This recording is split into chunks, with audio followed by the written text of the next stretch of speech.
follow the old man wherever he wants to go, whoever may be the foe, how little of them we know. The Labour Party leader, a decade before Tony Blair, was Michael Foot, a lifelong left-wing socialist. Because we love him and support him, he was with us in the 50s after all. But Foot came under attack for not acting like a party leader. He's the greatest party leader of them all. Friends, I'm coming along here to impersonate the leader of the Labour Party. And, some of you may say, well, what have you been up to all the rest of the week? Follow the old man wherever he wants to go, whoever may be the foe, how little of them we know. We'll follow the old man, whatever he talks about, whoever he wants kept in and he wants thrown out.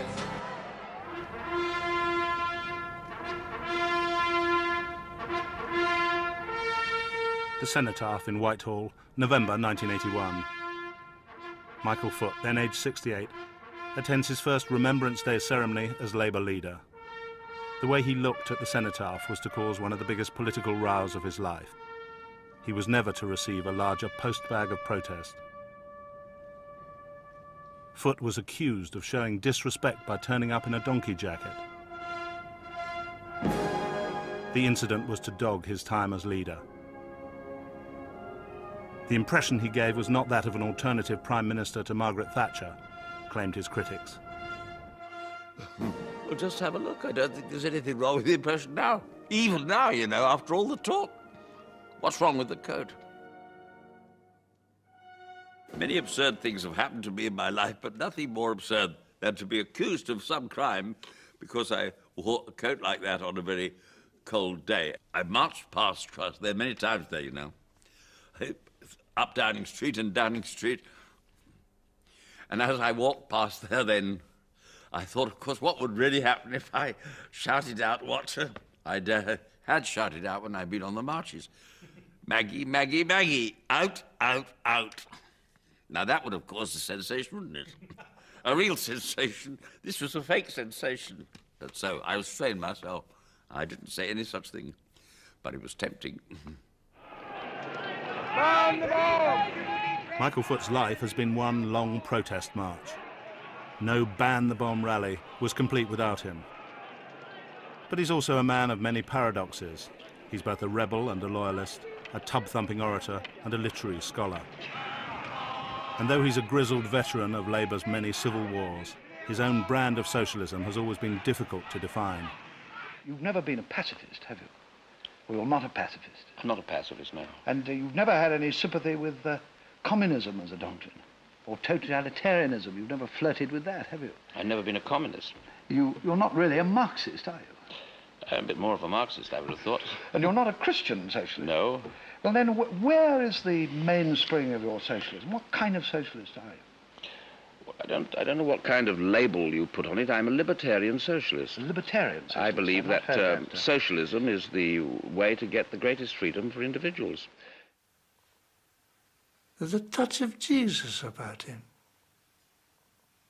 I know he's an atheist, but there's a touch of Jesus about him. I don't know why I'm saying this. First time I've ever said it, but I think there's a touch of this, yes. Michael's ambivalent. He's partly a politician and partly a man of letters. And the two are slightly at war with each other all the time. His supremely intellectual form of argument is to shout balls at you, very, very loud. You know, now if you shout balls loud enough, in the end you just stop arguing. Say, okay, on the decibel count you win, you know. I can't shout balls as loud as you. Hey, you dirty son. Hey, leave him out. Foot is a lifelong Plymouth Argyle supporter. The team that has never won a major football trophy aptly symbolises his attachment to the underdog and the lost cause. Oh, that was terrible. Yeah. That was just awful, wasn't it? Yeah. Inexcusable.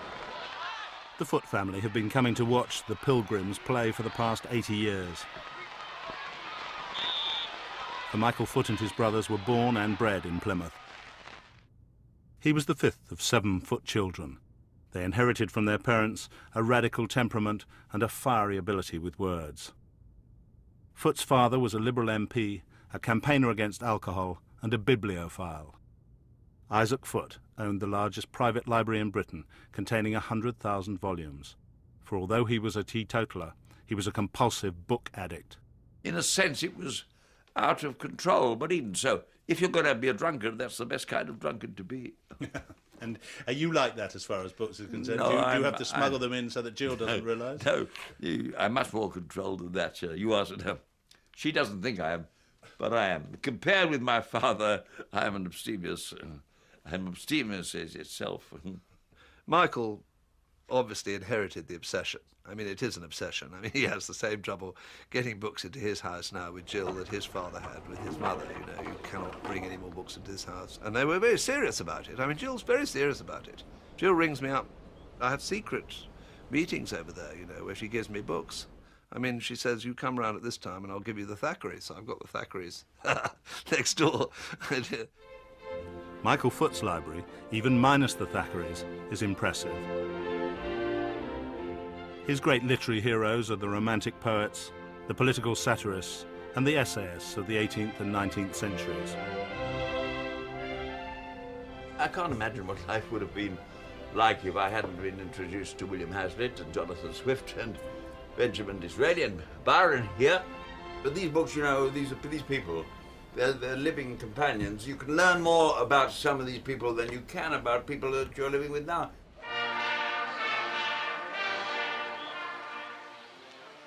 Isaac Foot had a fierce hatred for the Tory party, which he passed on to his sons, along with his passionate moral fervour. Everybody used to think with my grandfather that he was the most charming, lovely man to meet, but he used to say, you know, bite a foot and you bite granite, and that's true with Michael. Terrifically, you know, he can be lovely to you, but if you turn against him, or if you are disloyal to the party, or things that he feels are very, very important, he can be very, very angry. Foot had grown up in the shadow of his elder brothers, who were all to be publicly distinguished. Dingle was first a Liberal MP and later the government Solicitor General. John ran the family's law firm and was to be made a Liberal peer. And Hugh was to become Lord Caradon, British ambassador to the United Nations. It was the least their father had taught them to expect. In their youth, in their childhood, there must have been this competitiveness instilled in them. I don't know, I suppose it's part of the old Liberal Methodist tradition that you set the children against one another. You tell them that they go to, and it was told to me as well, that you have to go to Oxford to get a first and be President of the Union. And they all were Presidents of the Union, I mean, all 4 of them. After Oxford, Michael Foot broke with the family's Liberal politics when he first worked as a shipping clerk in Liverpool. The poverty he saw there in the depression of the 30s convinced him that only left-wing socialism could provide the answers. But as he found a new political faith, he suffered a personal rejection. He was refused accommodation by a landlady because he had both asthma and eczema. Did it make you self-conscious as a young boy and a young man having eczema? Well, I think it does, Justin. Of course, I used to think that it made you... you used to think that it was going to interfere with your sex life, you know, and you thought that no woman would ever look at you if you had your eczema like that, and naturally enough, it was repulsive for people, and so I thought that. No. Did it? Did it? Oh, I think so, yes. I'm sure it did. And I was very had great repressions. Foot wanted to go into journalism and politics, but he lost for Labour in a safe Tory seat in the 35 general election and struggled to make a living as a freelance. In London, he met the young Barbara Castle, who was also a would-be journalist and politician, and he fell for her fiery left-wing charms. It was never a romantic relationship. He wasn't a particularly romantic figure.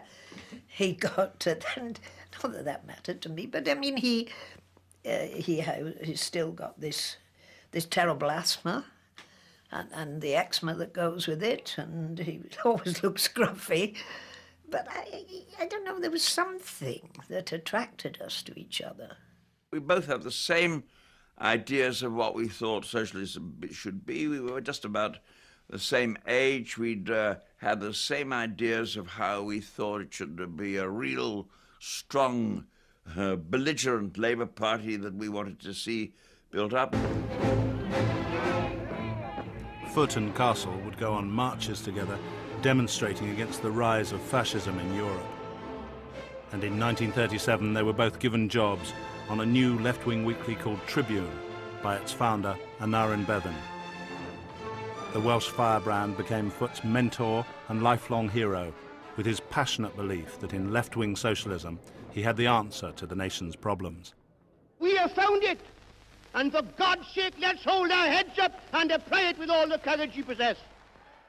I, more than anybody, had, he shaped the whole of my political outlook, and right from then, that is to say, from the time of the foundation of Tribune in 1937, right up throughout the war and throughout the whole of the period subsequently, he was the person whose political outlook was most in accord with my own. He was teaching me all the time, that is, and Aneurin Bevan was my teacher.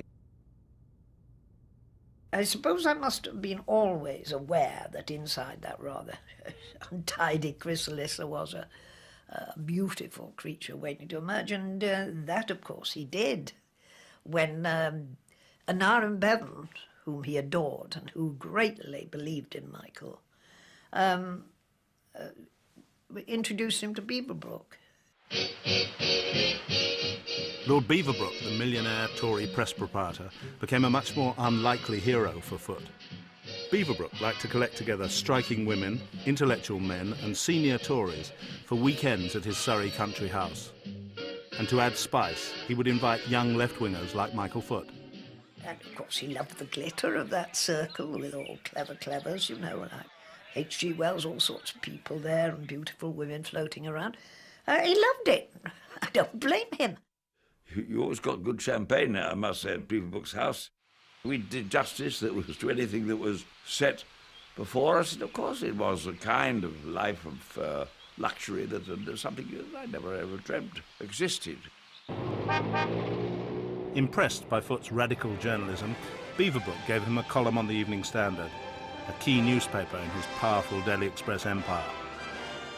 Although Beaverbrook supported the appeasement of Hitler, and many people saw him as a thoroughly evil figure, Foot was prepared to overlook his hero's faults. He felt Beaverbrook was a great journalist with an anti-establishment irreverence. Foot has felt the need for hero figures throughout his life, and as in Beaverbrook's case, his love could be blind. Well, I did love him. I loved him almost like a father. I had two or three of these other father figures. I remember Aneurin Bevan saying to me on one occasion, saying, "Don't make a hero of me, but I said I can't help it." When war broke out, Foot's asthma excluded him from military service. He helped write a best-selling polemic called Guilty Men, savagely attacking pro-appeasement Tory ministers. Beaverbrook made Foot editor of the Evening Standard. A newfound self-confidence brought him some short-lived wartime romances. And he championed the freedom of the press, even at a time of war. Mr. Michael Foot. He spoke at a rally to protest against the government's threatened suppression of the Daily Mirror for publishing a critical cartoon. The ministers come along and tell us, have told us in the last 2 or 3 weeks, of course it's only the Daily Mirror they were trying to get at. The attack is over, they say. No more demands on any other newspapers. All other newspapers may continue to live in tranquility and in freedom and in peace. There's something rather familiar about those words. I have no more territorial demands. He's not so bad, is he? He's got a promising future in front of him. Anyway, he had a better idea than the bloody ministers then of what should be done. And, I'm not saying he was always right, but sometimes he was. With the war ending, Foot was chosen to fight an apparently hopeless seat for Labour in his hometown of Plymouth.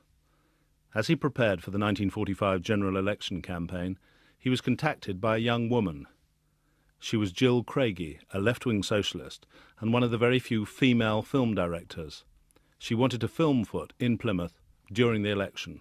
you arranged to meet at the Ivy, which was a very posh restaurant. And I remember thinking, as I knew you to be a very strong left-winger from the reports in the press, I remember thinking, well, if he wants me to go to the Ivy, that's kind of socialist for me. So I was prejudiced in your favour right from the start. I haven't been able to keep up the standard ever since. She was tremendous, I still think so. And she was the most beautiful woman in the land. Lots of people were swooning in front of her. All the camera crews that she went round with, they fell for, as I did, fell for her too. I mean, was it love at first sight? Well, no. Well, you had a lot of pretty girls before me, and it's, plenty of photographs of pretty girls. And when I first went to his flat, there was a whole range of cosmetics. When I stayed the night, you said, here you are. So he wasn't an innocent, exactly. What do you think Jill saw in you? Well, God knows. It was very largely physical. I liked his mind, and I liked his myopic look in his eyes and his smile. And he was rugged and unconventional, which I liked. He was just my type. We have a right to aid from the nation. We say the burden must be shared. Yeah. It is unfair. Michael Foot was the hero of Jill Craigie's idealistic film, which called for the building of a brave new city of Plymouth after the war. There are many towns and cities in Britain which have never heard Hitler's bombers overhead, which have never suffered the wounds and horrors which we have seen in the streets of Devonport and Plymouth. By this plan, we can make ours one of the most beautiful cities in the whole wide world. Yeah. And if we are given the aid which we deserve... Your speech at the election was that you said, well, Plymouth could be the most beautiful city in the world. And I thought, thank God, there's a Labour chap who's actually interested in aesthetics. Yeah. But then I discovered later when I met you that you're not that mad on aesthetics. You like a good view, but in fact... I was just ignoramus, you mean. Just consider the difference between then and now, because you had Lord Astor, who was a Tory, conservative, high Tories, saying we must have nationalisation of the land. Yes, bit too red for present-day Labour leaders, you mean? Yes, Foot won Plymouth in the Labour landslide of '45, and he married the director of the Plymouth film. But there was to be no pitter-patter of tiny feet to distract him from politics. Foot became a leading member of the Keep Left group of Labour MPs.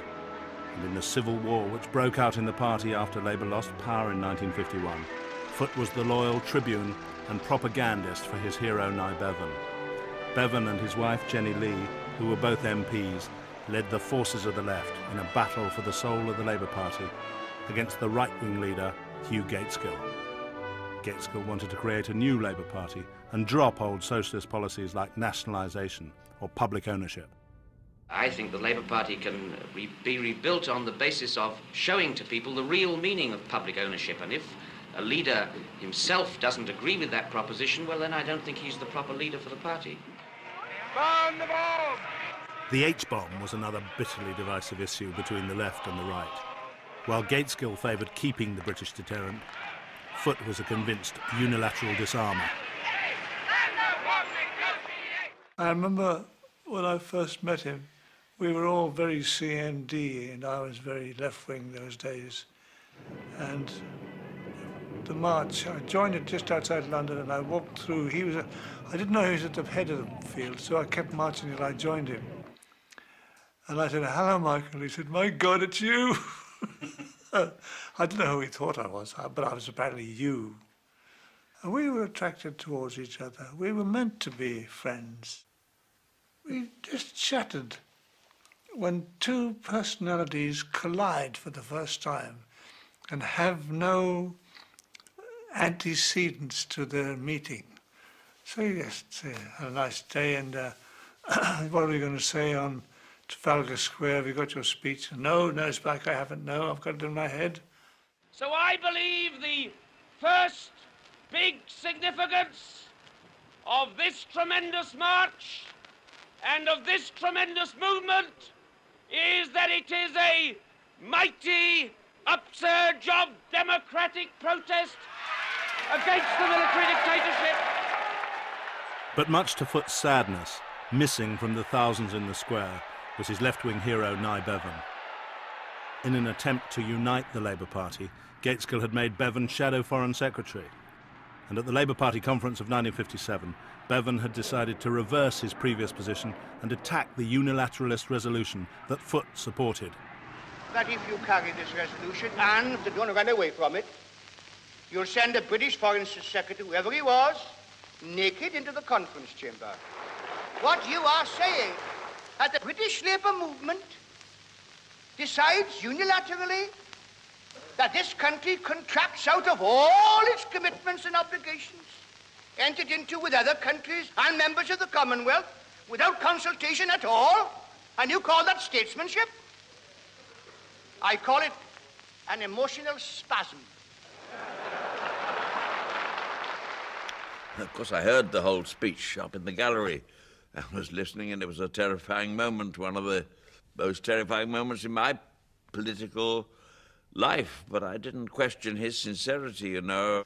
He was still, when he was in a debate, he would be out to win, and he was out to win that debate as he'd been in other ones. Unfortunately, he was defeating us in that debate.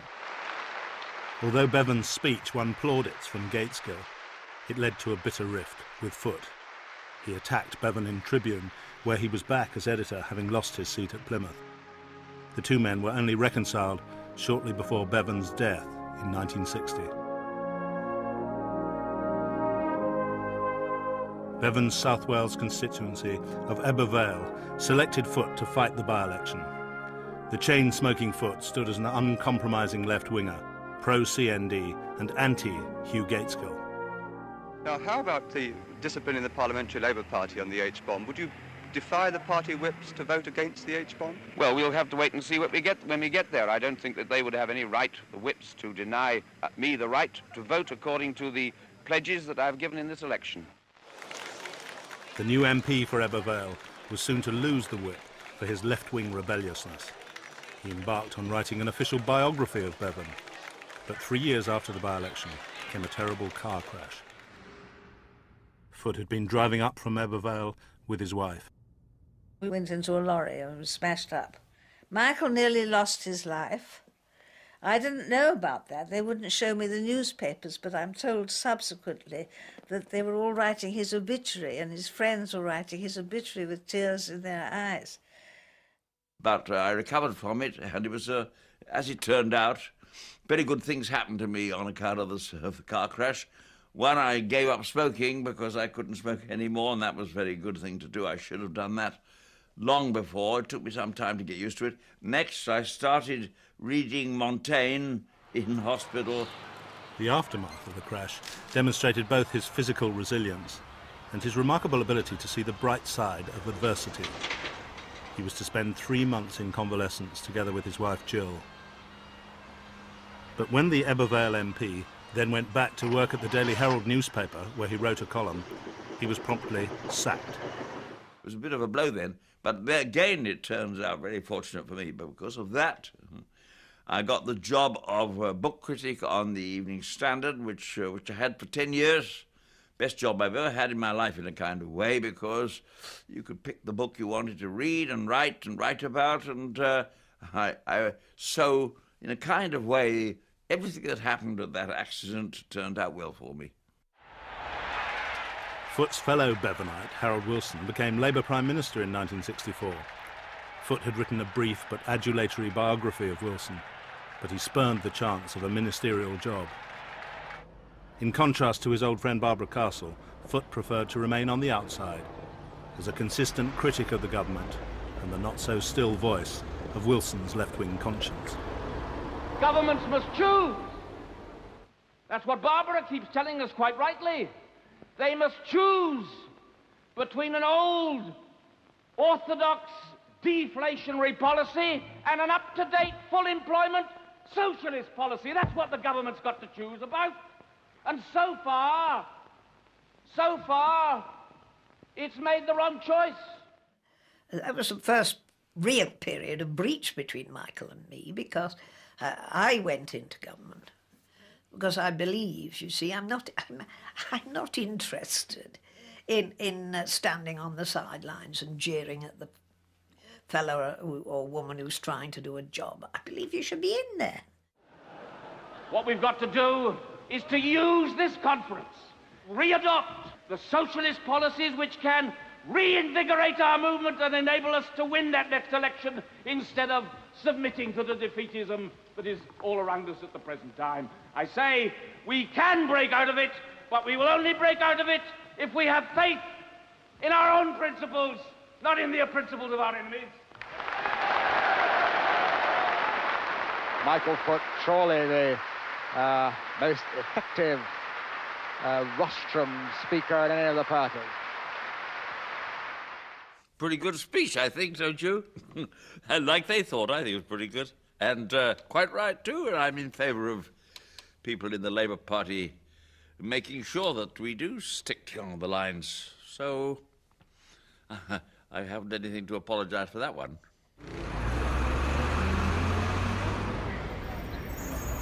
After Labour's shock election defeat of 1970, the left-wing rebel and strong supporter of public transport decided it was time to come in from the cold.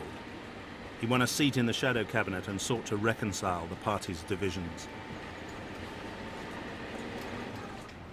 When Labour returned to power in 1974, Foot was made Employment Secretary. He had the task of seeking to control wages and incomes, a policy he'd bitterly attacked only 4 years earlier, when it was run by the previous Labour Employment Secretary, his old comrade in arms.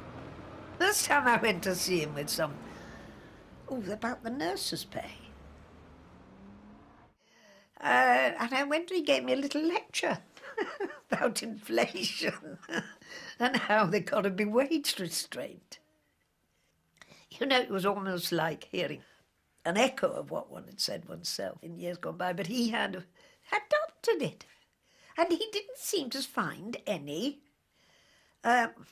odd about the fact that he should be completely reversing his role.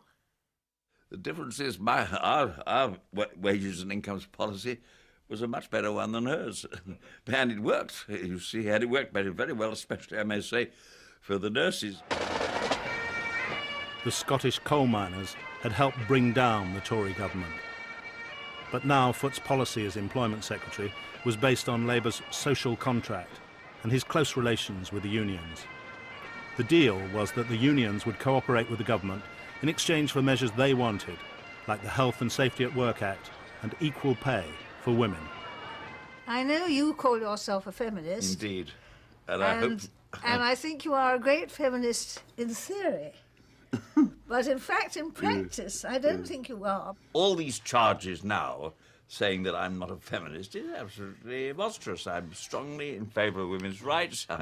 When I had the chance, we went ahead with equal pay and all these other things, maternity grants and people getting all these things, all done under your influence. It wasn't under my... Yes, of course it was. Because that's another thing about you. You're a terrible flatterer. Yes. You know, you flatter people. You Yes. say things just purely for flattery. You don't believe a word that you're saying, you know. What about you? No, you're just saying it to be flattering. You don't really believe I had any influence over that at all. No. Some people deserve to be flattered, including with you at the head of the list. What's wrong with that? There's quite a lot wrong with it. Well, you want all women to be treated equal. Do you think that's a good way to treat them? And you would complain if I went and treated other women in the same way I treat you, wouldn't you? Well, Barbara Castle, for example. Barbara's in a different category Yeah, well, altogether. there you are. You see, you're back on the defensive now. Yeah. I brought an apple. She let me hold her hand. When I brought bananas, we kissed beneath the band. When I brought an orange, she let me hold her tight. I'm going to bring a watermelon to my girl tonight. I think Michael did fall for women, and that's another Foot thing. They fall for women quite easily. What do you mean? But well, I think they do. I think they're very attracted by women, and they lose their hearts quite easily. I remember saying to Michael when I very first met him, if you ever have any extra needs, I don't want to know, and even more important, I don't want anyone else to know. And that's the price you'll have to pay. And I think that's quite a decent attitude, isn't it? A fair one. And that's how it is. It's pretty secretive. That same proposition, by the way, about not letting anybody know, if you have any other diversions, don't let me know. That was the same principle on which Nye and Jenny worked, I think. And that was a perfectly sensible thing to do. So I've really got nothing much to add to what she said. And she's laughing about it. And there you are.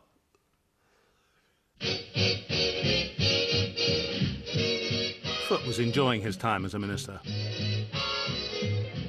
But his record in office was a somewhat hit-and-miss affair.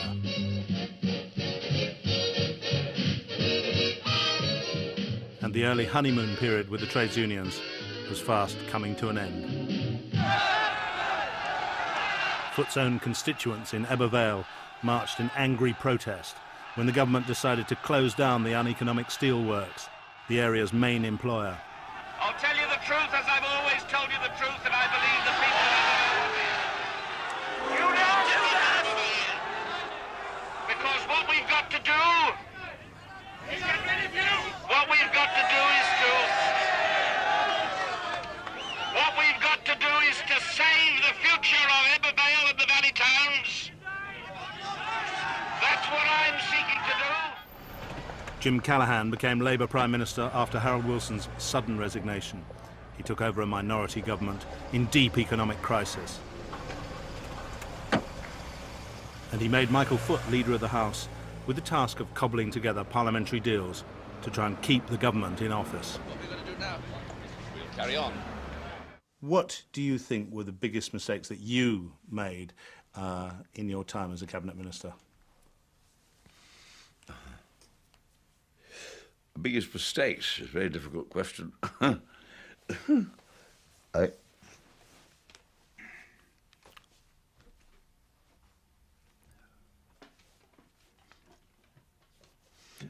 The biggest mistake was the way we failed to present and discuss properly the 5% pay policy that was put forward in the so before what became known as the Winter of Discontent. In the autumn of '78, the trades unions angrily rejected the government's proposed 5% pay limit, with inflation running at double that figure. Foote's friends in the public service unions went on strike and presented a propaganda gift to the Tories. The rubbish piled high in the streets, ambulances left unmanned, the dead unburied. Terrible things happened in the Winter of Discontent. Did you feel betrayed during the Winter of Discontent? No, not at all. I felt that we had to continue an intelligent conversation with them, even though the conversation might be in difficult circumstances, and even though we could understand what were the difficulties of the different individual leaders. And eventually, as I keep on repeating, eventually we did get a fresh agreement. But by then, it was too late. Well, as it proved to be too late.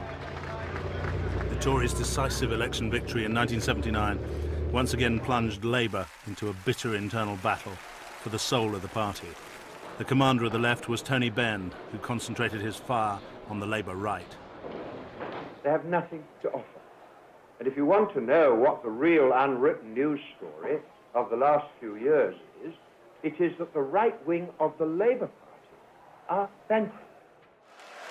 The Labour right, led by Dr. David Owen and Shirley Williams, were themselves threatening to break away and set up a new social democratic party. By 1980, Jim Callaghan decided to throw in the towel. In the subsequent leadership election, the favourite was the right-wing Denis Healey. I think it'll go well. Do you think it'll be close? I've no idea. Foote was reluctant to stand, but was persuaded by left-wing union leaders and constituency parties. Lots of people said to me, you can hold the party together better than the others can. There's a lot of people said to me, if Denis Healey elected, and they looked very likely to certain that he would be, you know, there's going to be such a bust-up in the party that we won't be able to hold the thing together. The first bust-up had come when Foot slipped and broke his ankle within days of winning the leadership. I just want to do 1 foot forward. Right. How long are you going to be in plaster, Mr. Foot? About a few weeks, but as I say, no engagement is cancelled, including the removal of the government. David Owen, along with 26 other Labour MPs, ignored Foot's entreaties to stay and fight their corner within the party. The Gang of Three's decision to found the SDP was a particular blow to Foot, as Owen was MP for Foot's old Plymouth seat. I like Michael, but I have never agreed with him on any serious, major, substantive issue of British politics. To find him leader of the Labour Party, we're holding all these sort of, in my view, outrageous views. I mean, a really committed CND. I mean, not just a minor thing. He marched from Aldermaston from day one. Wholly implacably opposed to the European community. Great believer in nationalisation, no understanding of the economic market. If you're going to be attacked by anybody, he's the person, isn't he? He's the worst mountebank I've ever seen in British politics.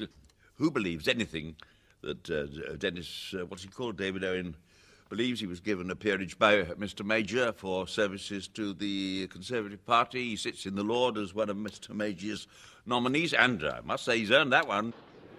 The defection of the Gang of Three was matched by a concerted left-wing campaign against Foot's leadership.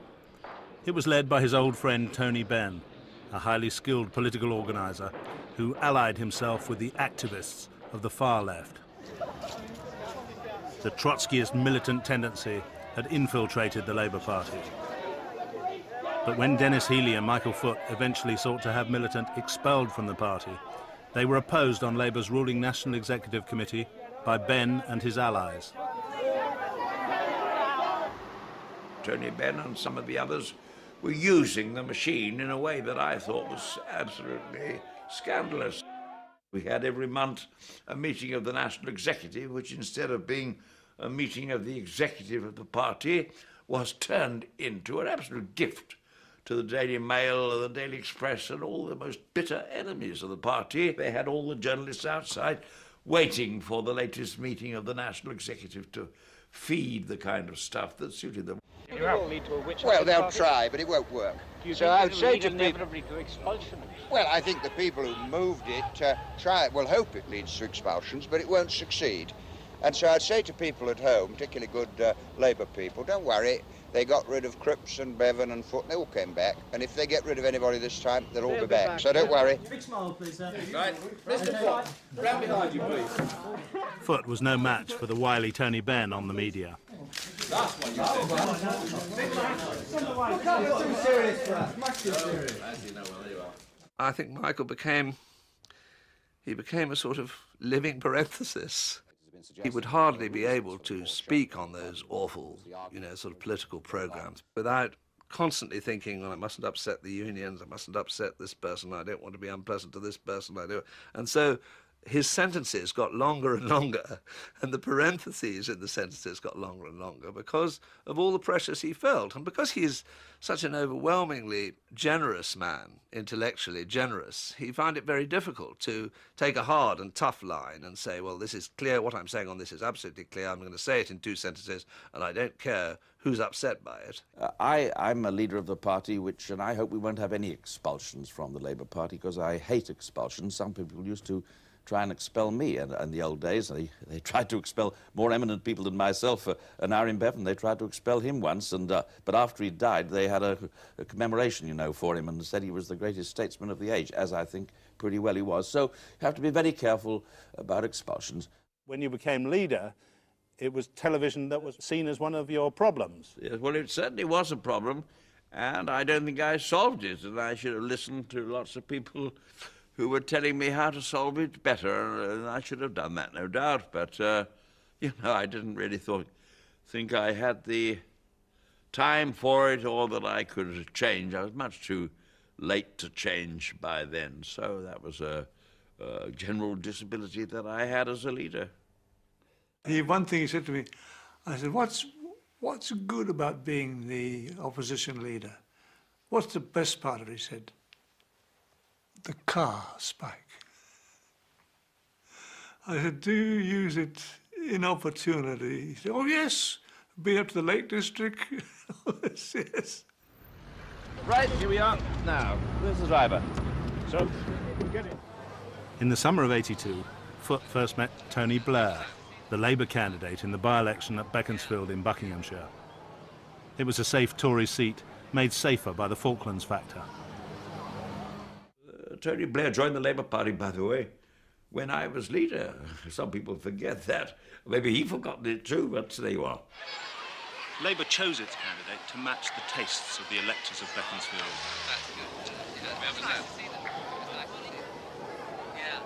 Tony Blair's press secretary says that he's exactly the kind of young man that any Beaconsfield mother would be delighted to welcome as her daughter's escort to the young Conservative dance. Together, we lost our deposits in that one, so we knew what defeats were like. Nobody who joined the Labour Party when I was leader can be accused of being a careerist. Well, could I ask you, how have you found your day here at the Beaconsfield by-election? Well, I think it's been a pretty good day. First of all, we've got a wonderful candidate. Everybody agrees that Tony Blair's one of the very best possible candidates there could be, and we are very proud of everything he's been saying here, and whatever the result, we believe that he's going to have a very big future in British politics. What a prophet he is, isn't he? Word perfect. And you can't say that. I did said that to curry favour with Mr. Blair. I said that right at the beginning when I first met him. I think it's amazing. Foot ran the '83 general election campaign on distinctly non-Blairite lines. Even his own deputy, Dennis Healey, felt that Foot had the wrong image, and his party's left-wing manifesto was seen as the longest suicide note in history. He wasn't good as a party leader on television. He was a very good romantic rebel on television. But in an election, people are choosing a prime minister. Thatcher, Thatcher, Thatcher, not a man around to match her. Who do we want? Who do we need? Who is the leader who really can lead Maggie Thatcher? It's Maggie for me.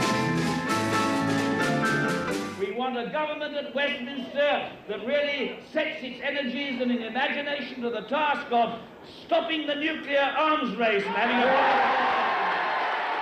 Although Foot delighted the activists with his left-wing policies of tax and spend, increased power for the trades unions and withdrawal from Europe, he failed to attract the middle ground. And Rupert Murdoch's Sun newspaper, along with almost all the press, were less kind to Foot than they would be to Blair 14 years later. And even Foot's friends, like the political satirists, called him Wurzel Gummidge. Well, you know, a bit harsh, I would have thought. Doesn't catch my finer points.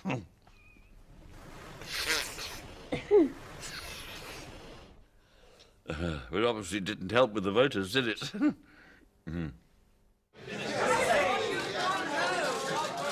Mrs. Thatcher had won by nearly 150 seats, and Labour had its lowest vote in 50 years. Foot returned to his home in Hampstead and resigned as leader. It was a terrible defeat. Nobody could dispute that, and I was in the centre of it, and must take some responsibility, or considerable responsibility for it. Would you have liked to be Prime Minister?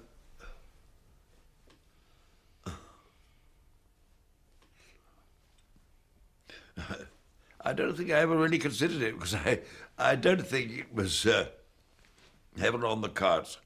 I did enjoy being a minister. I thought it was a good job, and I think it was a very exciting job, and it certainly made me think about politics in a different way. When I actually had the experience, I wouldn't have missed that for anything. But that's a different matter from saying that you should have been, or would have enjoyed being Prime Minister.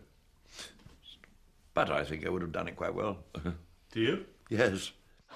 Avanti populo e la riscossa, Bagnero rossa, Bagnero rossa. Foot's chosen successor, Neil Kinnock, began the long task of rebuilding the Labour Party and started to shed the left-wing policies that Foot had long espoused. Mr. Foot, would you like some white wine? No, thanks. Foot, who stayed a backbencher until 1992, has continued his literary career. He's now written 16 books in all. Earlier this year, he was a guest of honour at a party for Tribune, the paper that had first employed him 60 years ago. Well, it's a pretty good occasion for it, isn't it? It's quite a remarkable occasion, actually. Yes. We must have a tenth of our readers here. Yes. The Tribune Party brought together old and new Labour. Michael, they say Michael is a great propagandist, and that has been absolutely true, his life's work. The first time I heard Michael speak, he started something like this. He said, in 1945, the good people of Plymouth, Devonport, elected me as their Member of Parliament.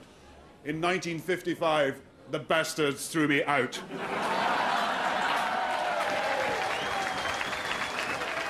We have this Michael Foot icon here.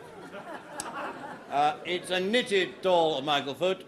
Comes complete with donkey jacket, C&E badge, Aldermaster walking stick, and a decidedly old Labour red tie.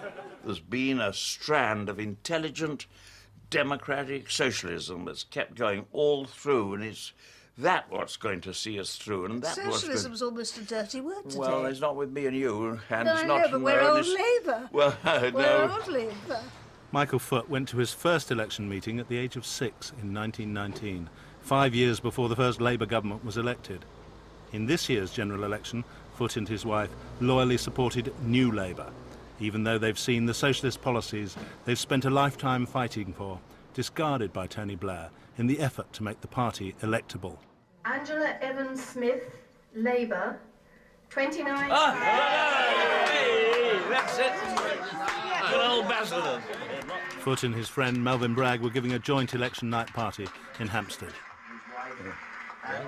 And if I can say this to Lizzie, who came second and who is the Conservative candidate, I once fought a very hopeless Conservative seat in Beaconsfield in the south of England, and look what happened to me. So you never can tell. Good leader then. But if we have done well, then I know what this is a vote for. It is a vote for the future. It is not a vote for outdated dogma or ideology of any kind. It is a vote... I think he was referring to your time as leader. I don't think he was referring to me personally, because we got on very well together, but I think he's got his view about what these things that had to be changed and had been changed, and good luck to him. But those closest to Foot, like his revolutionary socialist nephew Paul, can't believe that Blair is Foot's latest hero. Oh, I think he really thinks it's bloody awful what's happening. You know, I'm sure he really thinks that. I mean, I don't think it's a personal thing against Blair or anything, but quite the opposite. He's always spoken up for Blair when I've attacked him there. You know, saying what he says, you know, how he speaks. Decent chap. You know, decent chap. Decent chap. So. I think he'll eventually kill Tony Blair. I think he'll take his stick and break it over his head. No, he must be very, very depressed about the state of socialism, you know. But Spike has the wrong idea of how I see this. I'm as excited as any other democratic socialist is to see such an event as this taking place before our eyes, a recovery, a political recovery such as has hardly been in the history of our country. The Labour Party is rejoicing up and down the country, left, right and centre, including maybe even my nephew Paul. He's not a member of the Labour Party, but we'll get him round eventually, I suppose, before I die.